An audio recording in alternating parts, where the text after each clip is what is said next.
श्रीमती आनंदीबेन पटेल, उत्तर प्रदेश के मुख्यमंत्री योगी आदित्यनाथ जी, उप मुख्यमंत्री केशव प्रसाद मौर्य जी, ब्रजेश पाठक जी, केंद्रीय मंत्रिमंडल में मेरे वरिष्ठ सहयोगी और यही लखनऊ के प्रतिनिधि श्रीमान राजनाथ सिंह जी, विभिन्न देशों से आए सभी वरिष्ठ महानुभाव, यूपी के सभी मंत्रीगण और ग्लोबल इन्वेस्टर समिट में पधारे इंडस्ट्री जगत के सम्मानीय सदस्य, global investor fraternity, policy makers, corporate leaders, देवी और सज्जनों, आप सभी का ग्लोबल इन्वेस्टर समिट में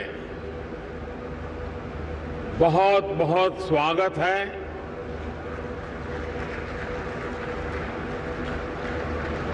आप सोच रहे होंगे कि मैं मुख्य अतिथि होने पर भी ये स्वागत की जिम्मेदारी क्यों उठा रहा हूं। ये इसलिए क्योंकि मेरी एक और भूमिका भी है। आप सबने मुझे भारत के प्रधानमंत्री के साथ साथ उत्तर प्रदेश का सांसद भी बनाया है।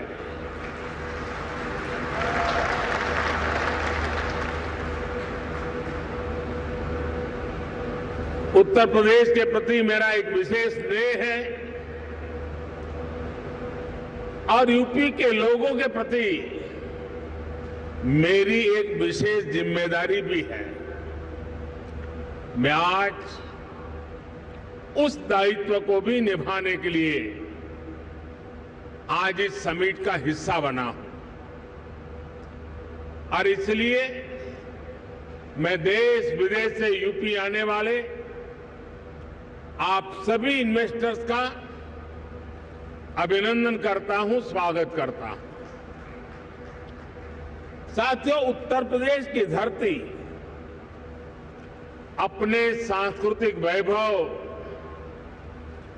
गौरवशाली इतिहास और समृद्ध विरासत के लिए जानी जाती है।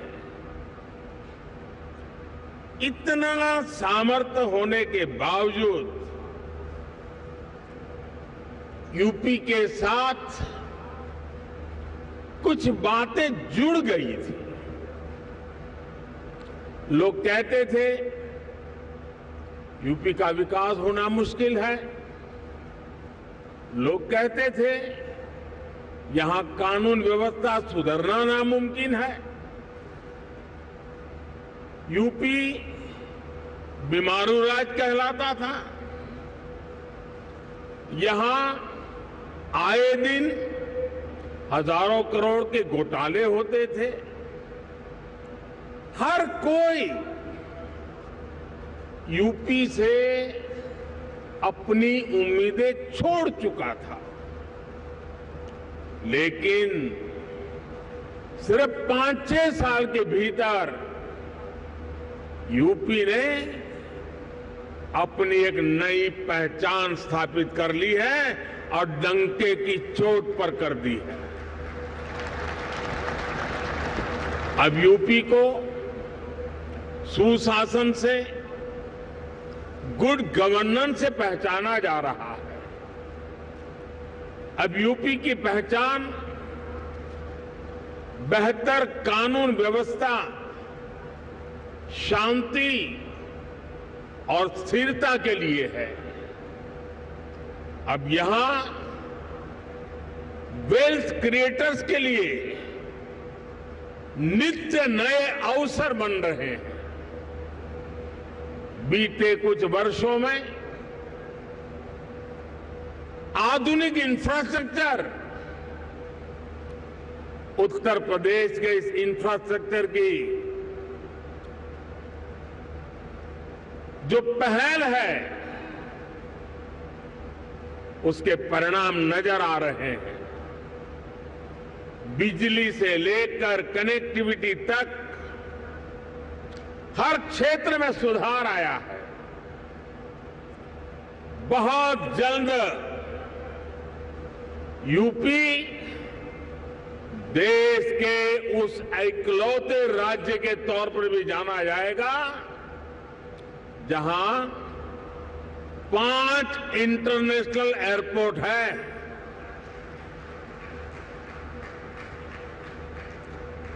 डेडिकेटेड फ्रेट कॉरिडोर से यूपी सीधे समुद्र से जुड़ रहा है। गुजरात और महाराष्ट्र के पोर्ट से कनेक्ट होता जा रहा है।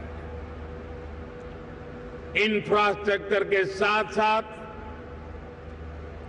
यूपी में सरकारी सोच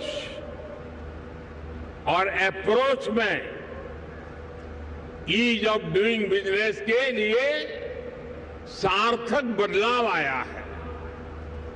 साथियों, आज यूपी एक आशा,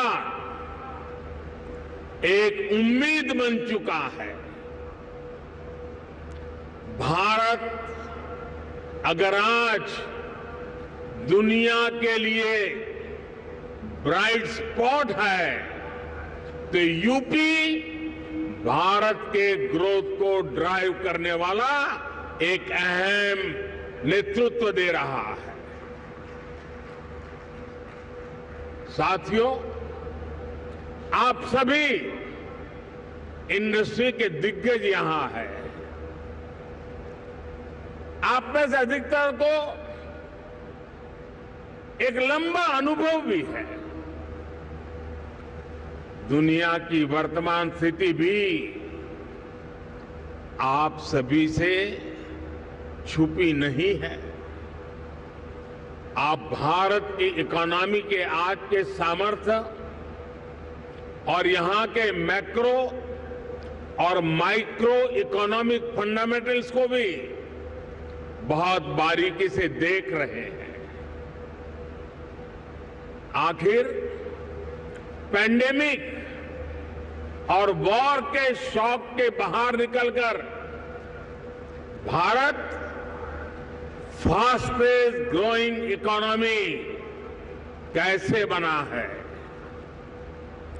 आज दुनिया की हर क्रेडिबल वॉइस ये मानती है कि भारत की अर्थव्यवस्था ऐसे ही तेजी से आगे बढ़ती रहेगी।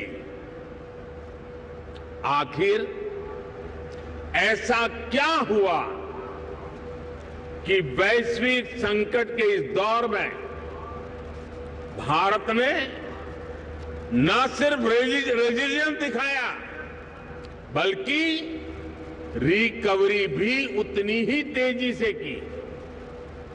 साथियों, इसके पीछे सबसे बड़ा कारण है भारतीयों का खुद पर बढ़ता भरोसा, खुद पर आत्मविश्वास।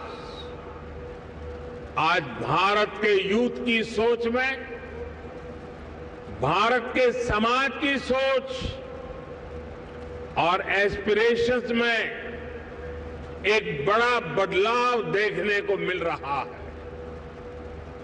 आज भारत का हर नागरिक ज्यादा से ज्यादा विकास होते देखना चाहता है। वो अब भारत को जल्द से जल्द विकसित होते देखना चाहता है। भारत के समाज की एस्पिरेशंस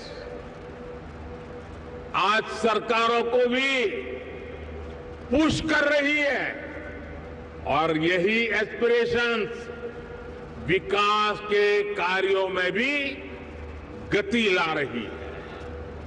और साथियों, मत भूलिए कि आज आप जिस राज्य में बैठे हैं उसकी आबादी करीब करीब 25 करोड़ है। दुनिया के बड़े बड़े देशों से भी ज्यादा सामर्थ्य अकेले उत्तर प्रदेश में है। पूरे भारत की तरह ही आज यूपी में एक बहुत बड़ी एस्पिरेशनल सोसाइटी आपका इंतजार कर रही है। साथियों, आज भारत में सोशल, फिजिकल और डिजिटल इंफ्रास्ट्रक्चर पर जो काम हुआ है उसका बड़ा लाभ यूपी को भी मिला है। इस कारण आज यहां समाज सोशली एंड फाइनेंशियली बहुत अधिक इंक्लूसिव हो चुका है, कनेक्टेड हो चुका है। एक मार्केट के रूप में भारत अब सीमलेस हो रहा है। सरकारी प्रक्रियाएं भी सरल हो रही है। मैं अक्सर कहता हूं कि आज भारत आउट ऑफ कंपल्सन नहीं बल्कि आउट ऑफ कन्विक्शन रिफॉर्म करता है। यही कारण है कि भारत 40,000 से अधिक कंप्लायंसेस को खत्म कर चुका है, दर्जनों पुराने कानूनों को खत्म कर चुका है। साथियों, आज भारत सही मायने में स्पीड और स्केल के रास्ते पर चल पड़ा है। एक बहुत बड़े वर्ग की बेसिक जरूरतों को हमने पूरा कर लिया है, इसलिए वो एक लेवल ऊपर की सोचने लगा है, आगे की सोचने लगा है। यही भारत पर भरोसे का सबसे बड़ा कारण है। साथियों, कुछ दिन पहले भारत सरकार का जो बजट आया है उसमें भी आपको यही कमिटमेंट साफ साफ दिखेगा। इंफ्रास्ट्रक्चर पर रिकॉर्ड खर्च आज सरकार कर रही है और हर वर्ष इसको हम बढ़ा रहे हैं। इसलिए आज आपके लिए इंफ्रास्ट्रक्चर में इन्वेस्टमेंट के नए मौके बन रहे हैं। आज आपके लिए हेल्थ, एजुकेशन, सोशल इंफ्रास्ट्रक्चर में इन्वेस्टमेंट के भी अनेक अवसर हैं। ग्रीन ग्रोथ के जिस रास्ते पर भारत चल पड़ा है उसमें तो मैं आपको विशेष रूप से आमंत्रित करता हूं। इस वर्ष के बजट में 35,000 करोड़ रुपए तो हमने सिर्फ एनर्जी ट्रांजिशन के लिए रखे हैं। ये दिखाता है कि हमारा इरादा क्या है। मिशन ग्रीन हाइड्रोजन हमारे इसी इरादे को बुलंद करता है। इस बजट में इससे जुड़ा पूरा इकोसिस्टम विकसित करने के लिए अनेक कदम उठाए गए हैं। इलेक्ट्रिक मोबिलिटी की ट्रांसफॉर्मेशन के लिए एक नई सप्लाई और वैल्यू चेन हम विकसित कर रहे हैं। साथियों, मुझे खुशी है कि नई वैल्यू और सप्लाई चेन विकसित करने के लिए यूपी आज एक नया चैंपियन बनकर उभर रहा है। परंपरा और आधुनिकता से जुड़े उद्योगों का,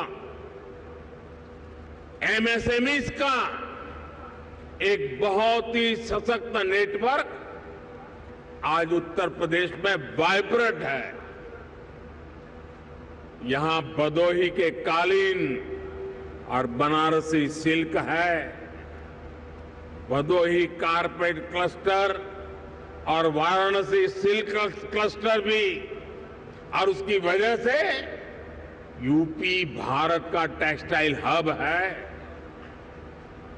आज भारत के कुल मोबाइल मैन्युफैक्चरिंग में 60% से भी ज्यादा मोबाइल अकेले उत्तर प्रदेश में होता है। मोबाइल कंपोनेंट की सबसे ज्यादा मैन्युफैक्चरिंग भी यूपी में ही होती है। अब देश के 2 डिफेंस कॉरिडोर्स में से एक यूपी में बन रहा है। यूपी डिफेंस कॉरिडोर पर तेजी से काम चल रहा है। आज made in India defence equipments की डिमांड निरंतर बढ़ रही है। भारतीय सेना को भी हम अधिक से अधिक made in India defence system, defence platforms देने के लिए प्रतिबद्ध है। और इस महान काम का नेतृत्व इसी लखनऊ की धरती के हमारे कर्मवीर राजनाथ सिंह जी संभाल रहे हैं। ऐसे समय में जब भारत एक वाइब्रेंट डिफेंस इंडस्ट्री का विकास कर रहा है, तो फर्स्ट मूवर एडवांटेज आपको जरूर लेना चाहिए।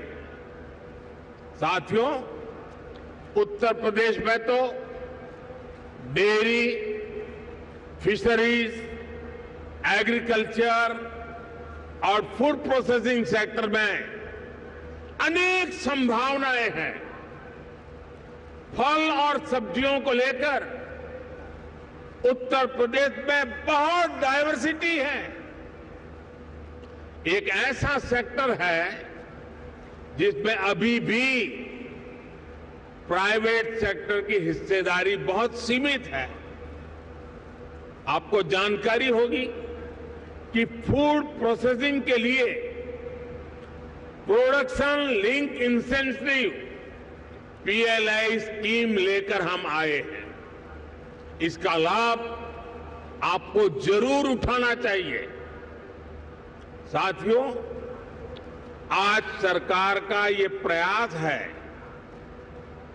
कि इनपुट से लेकर पोस्ट हार्वेस्ट मैनेजमेंट तक एक आधुनिक व्यवस्था किसानों के लिए बने। छोटे इन्वेस्टर्स एग्री इंफ्रा फंड का उपयोग कर सकते हैं। इसी प्रकार देश भर में एक बहुत बड़ी स्टोरेज कैपेसिटी विकसित करने के लिए बजट में हमने प्रावधान किया है। ये भी छोटे निवेशकों के लिए बहुत बढ़िया मौका है। साथियों, आज भारत का बहुत अधिक हमारा फोकस क्रॉप डाइवर्सिफिकेशन पर है। छोटे किसानों को ज्यादा साधन देने और उनकी इनपुट कॉस्ट घटाने पर है। इसलिए नेचुरल फार्मिंग की तरफ हम तेजी से बढ़ रहे हैं। यहां यूपी में गंगा के किनारे दोनों तरफ 5 किलोमीटर क्षेत्र में नेचुरल फार्मिंग शुरू हो गई है।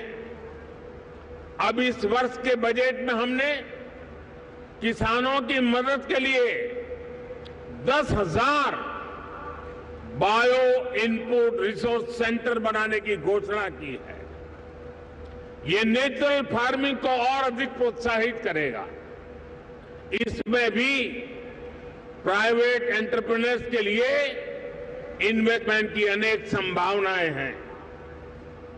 साथियों, भारत में एक और नया अभियान हमारे मिलेट्स को लेकर के शुरू हुआ है। भारत के ये मिलेट्स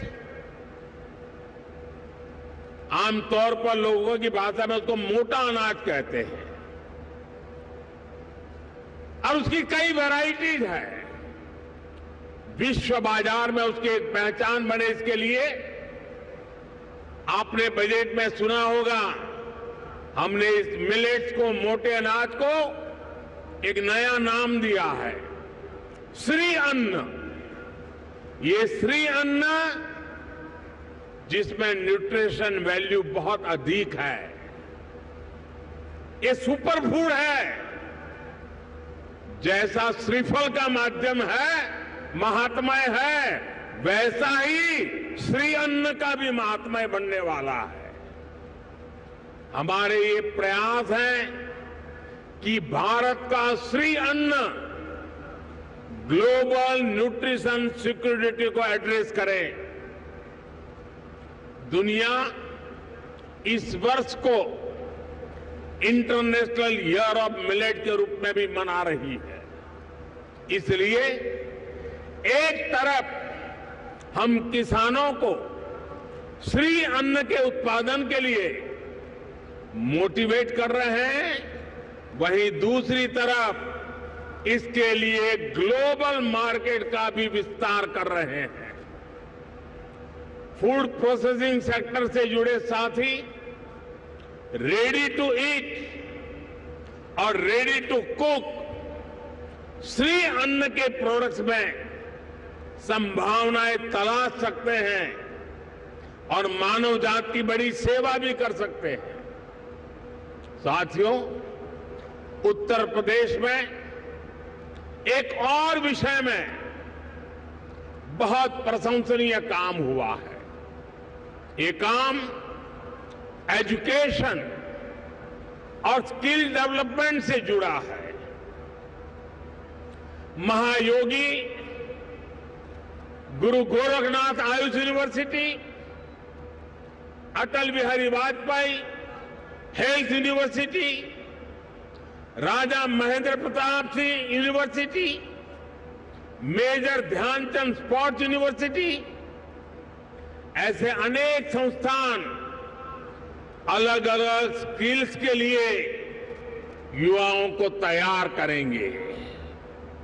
मुझे बताया गया है कि स्किल डेवलपमेंट मिशन के तहत अभी तक यूपी के 16 लाख से अधिक युवाओं को अलग अलग स्किल्स में ट्रेन किया गया है। यूपी सरकार ने पीजीआई लखनऊ, आईआईटी कानपुर में आर्टिफिशियल इंटेलिजेंस से जुड़े कोर्सेज भी शुरू किए हैं। और मैं जब अभी आ रहा था तो शिक्षा का जिनकी जिम्मे होती है, हमारी गवर्नर साहिबान चांसलर के रूप में वो काम देखती हैं, उन्होंने मुझे बताया कि उत्तर प्रदेश के लिए बड़े गर्व की बात है कि नेक एक्रेडिटेशन में इस बार उत्तर प्रदेश की 4 यूनिवर्सिटीज ने हिंदुस्तान को अपना लोहा मनवा दिया है। मैं शिक्षा जगत से जुड़े लोगों को और चांसलर मैडम को हृदय से अभिनंदन करता हूं। देश के स्टार्टअप रिवॉल्यूशन में भी यूपी की भूमिका लगातार बढ़ रही है।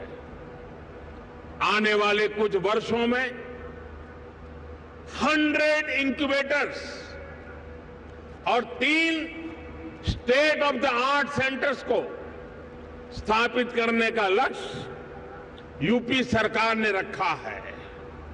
यानी यहां आने वाले इन्वेस्टर्स को टैलेंटेड और स्किल युवाओं का एक बहुत बड़ा पूल भी मिलने जा रहा है। साथियों, एक तरफ डबल इंजन सरकार का इरादा और दूसरी तरफ संभावनाओं से भरा उत्तर प्रदेश, इससे बेहतर पार्टनरशिप हो ही नहीं सकती। ये जो समय है, इसको हमें गंवाना नहीं चाहिए। भारत की समृद्धि में दुनिया की समृद्धि निहित है। भारत के उज्जवल भविष्य में दुनिया के उज्जवल भविष्य की गारंटी पड़ी है। समृद्धि की इस यात्रा में आप सबकी भागीदारी बहुत ही महत्वपूर्ण है। ये निवेश सबके लिए शुभ हो, मंगल हो, इसी कामना के साथ इन्वेस्टमेंट के लिए आगे आए हुए देश और दुनिया के सभी इन्वेस्टर्स को मैं अनेक अनेक शुभकामनाएं देता हूं और उत्तर प्रदेश के एमपी के नाते मैं आपको भरोसा देता हूं कि उत्तर प्रदेश की आज की सरकार, उत्तर प्रदेश की आज की ब्यूरोक्रेसी प्रगति के राह पर दृढ़ संकल्प होकर के चल पड़ी है। वो आपके सपनों को साकार करने के लिए, आपके संकल्पों को सिद्ध करने के लिए पूरे सामर्थ्य के साथ अग्रदूत बन करके आपके साथ खड़ी है। इसी विश्वास के साथ मैं फिर एक बार देश और दुनिया के इन्वेस्टर्स को हमारे उत्तर प्रदेश की धरती पर निमंत्रण करता हूं, स्वागत करता हूं। बहुत बहुत धन्यवाद।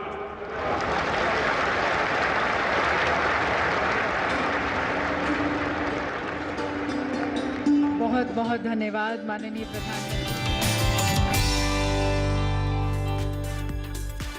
Mongia Steel